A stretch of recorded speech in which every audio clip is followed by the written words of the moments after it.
Please welcome Isabela Ferrer and Blake Lively.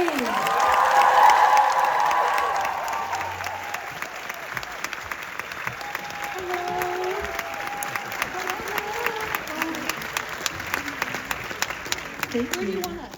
Please, if you can go to this side, that will be amazing. I like that there's a table in case we get really thirsty in the next 2 seconds. You guys are so kind. We've been so well treated here. Oh, I'm so happy to hear that because, you know, we're all thrilled to have you both here tonight. And I've heard that it was quite important for you, Blake, to take part in this specific event here in Copenhagen. Why was that? Oh, you know, I love it here. And I was like, well, if I'm going to have to travel and promote this movie, why don't we do it places that I love? But I haven't been here in about probably 10 years. But when I came before, I did all the things that you guys might roll your eyes at. Like, it was very, I went to Tivoli Gardens and I took a bike ride everywhere and ate everything I could possibly eat. And there were sand sculptures along the water then. It was during Eurovision, so I was like in the middle of the chaos. And I went to Noma and they fed me ants, and that was crazy.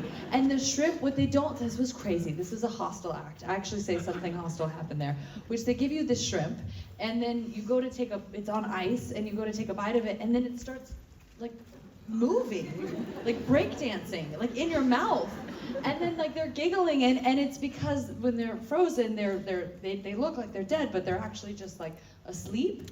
And then so you have the moment of like, am I gonna bite this shrimp's head off, or am I gonna let it live another day? And then they have this brown butter mayonnaise that's amazing. So you're like, I think I need to bite its head, but then I didn't. I couldn't do it.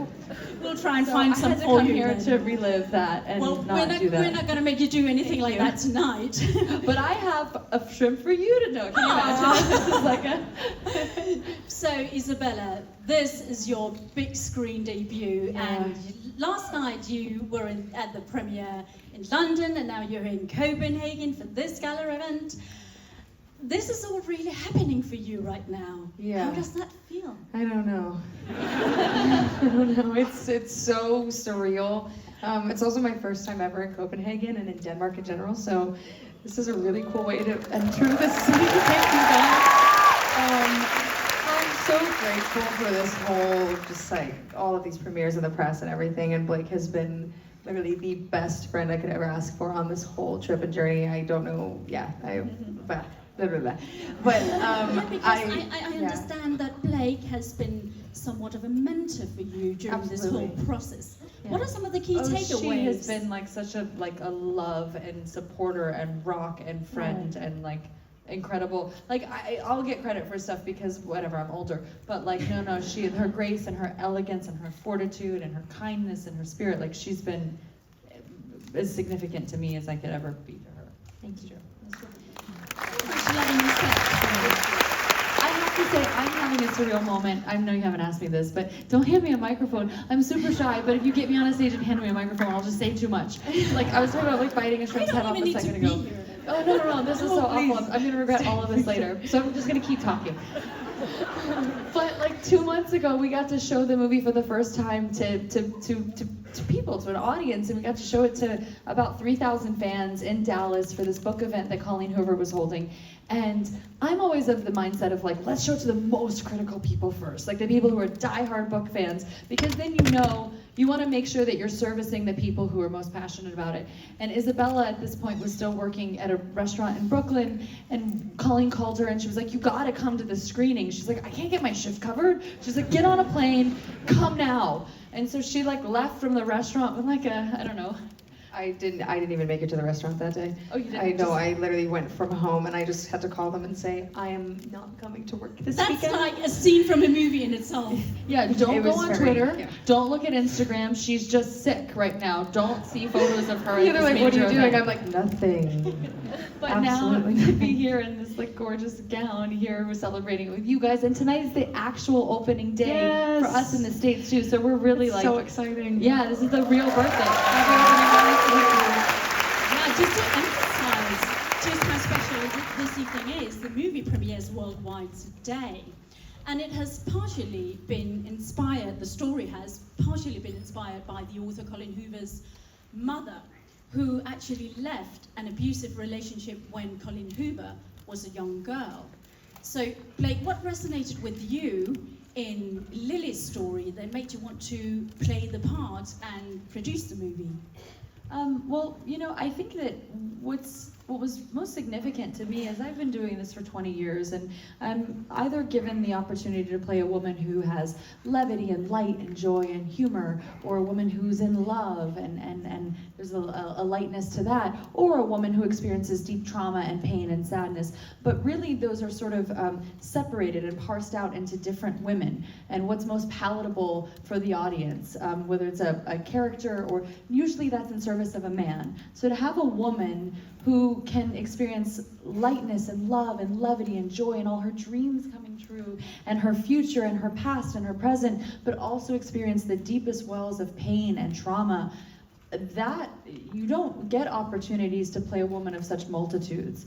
And so to be able to tell her story is hugely significant, and I feel very protective of her and her story. And this is a film that covers a lot of things, from first love to being an entrepreneur and opening your first shop and having all your dreams come true, to falling in love, to finding a new best friend, to domestic violence, which you don't hear all of those things in one place. But you know, this isn't a story, this isn't a love story, this isn't a love triangle, and this isn't a film about domestic violence.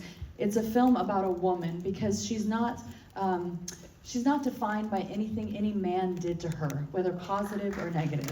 It's true. And the audience here tonight will take home with them from seeing the movie. I hope you guys, whether or not you've read the book, if this is your first time watching this, or if you've read it before, I hope you feel the love that I put into this, and especially that this woman here put into this. She's put so much hard work into this movie, and I hope you see how much it pays off, because I really think this movie is life-changing, and whether or not you know the story or not, it, I think, will resonate with anybody, or will make someone empathize with at least some part of it. It's just a truly moving project to have been a part of. So yeah, thank you. Yeah.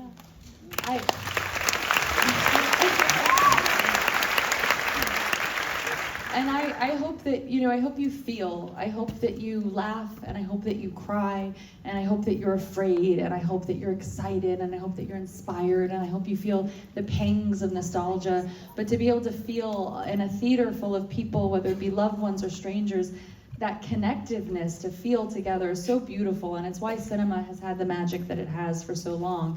And it's especially important to us to be able to tell a story that like I said, has such a broad spectrum of emotion and of the female experience, and to ultimately walk away with this feeling joy and positivity and love, because so much joy and positivity and love is on the screen and wet into the screen, not just from us, but from all of the crew. You feel it when you see the press, when you see the work that's coming into this movie. You see that everybody who's touched it has felt so proud of it and so inspired to share it. So we hope that you feel that we've had like the time of our life on this press tour, and I think that's so important to say. This can cover heavy things, but joy still exists, and hope still exists, and to lead with love and empathy. That's like, you know, that's the goal, is to spread goodness. So we hope that you feel, even in the painful moments, that you feel what love and empathy is in this, because, you know, we felt it and we want to share it with you.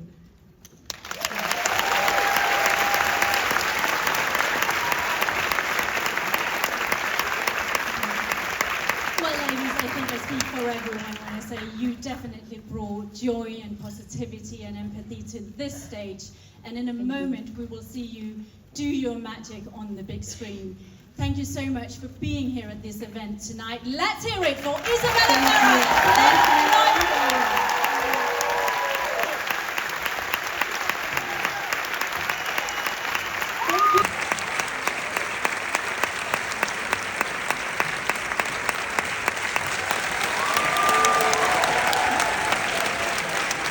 A big round of applause for Blake, Lively and Isabela Ferrer. Thank you so much for coming.